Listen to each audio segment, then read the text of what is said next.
जीवन ऐसे मोड़ पर लाकर खड़ा कर देता है जहां आगे कुछ दिखाई नहीं देता। सब कुछ जैसे अचानक धुंधला हो जाता है।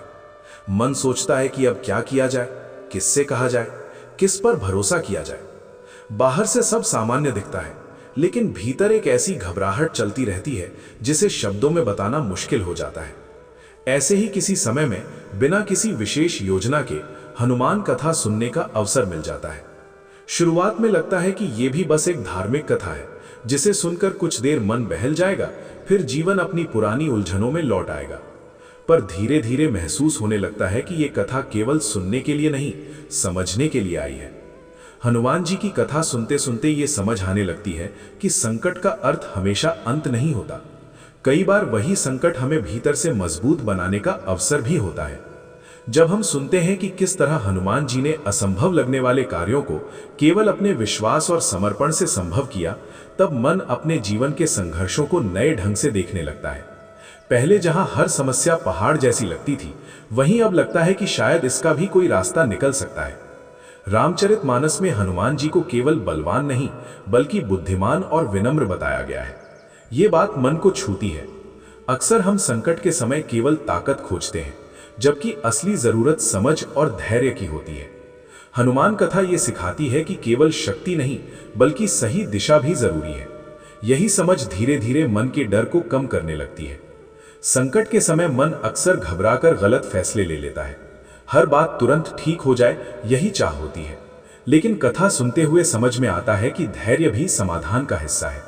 जब हनुमान जी लंका पहुंचते हैं तो वे जल्दबाजी नहीं करते, पहले परिस्थिति को समझते हैं। ये प्रसंग मन को सिखाता है कि जीवन में भी हर समस्या पर तुरंत प्रतिक्रिया देना आवश्यक नहीं।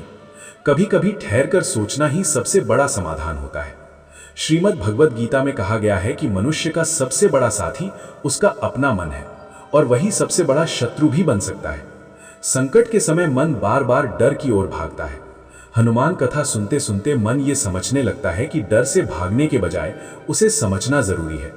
जब भीतर साहस जागता है, तब रास्ते भी दिखने लगते हैं। कबीरदास ने कहा था कि संकट में ही मनुष्य की असली पहचान होती है। जब जीवन आसान होता है तब सब साथ चलते हैं, लेकिन कठिन समय ही ये बताता है कि भीतर कितनी ताकत है।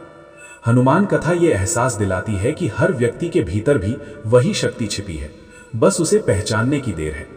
धीरे धीरे मन ये महसूस करता है कि कथा सुनना केवल धार्मिक कर्तव्य नहीं, बल्कि अपने भीतर झांकने का अवसर है।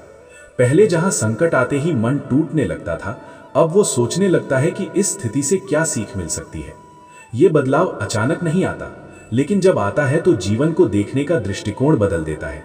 सूरदास के पदों में जो विश्वास दिखाई देता है, वो यही सिखाता है कि जब भरोसा गहरा हो तब संकट भी छोटा लगने लगता है। हनुमान कथा यही भरोसा मन में जगाती है। मन को लगता है कि वो अकेला नहीं है, और ये एहसास ही सबसे बड़ी ताकत बन जाता है। आज की भाग दौड़ भरी जिंदगी में लोग जल्दी हार मान लेते हैं। तनाव, असफलता और अपेक्षाओं का बोझ मन को कमजोर कर देता है। लेकिन जब हनुमान कथा का भाव जीवन में उतरता है, तब मन को याद आता है कि हर कठिनाई स्थायी नहीं होती। जैसे रात के बाद सुबह आती है, वैसे ही संकट भी हमेशा नहीं रहता। धीरे धीरे ये अनुभव होता है कि कथा केवल समस्या का समाधान नहीं देती, बल्कि सोचने का तरीका बदल देती है।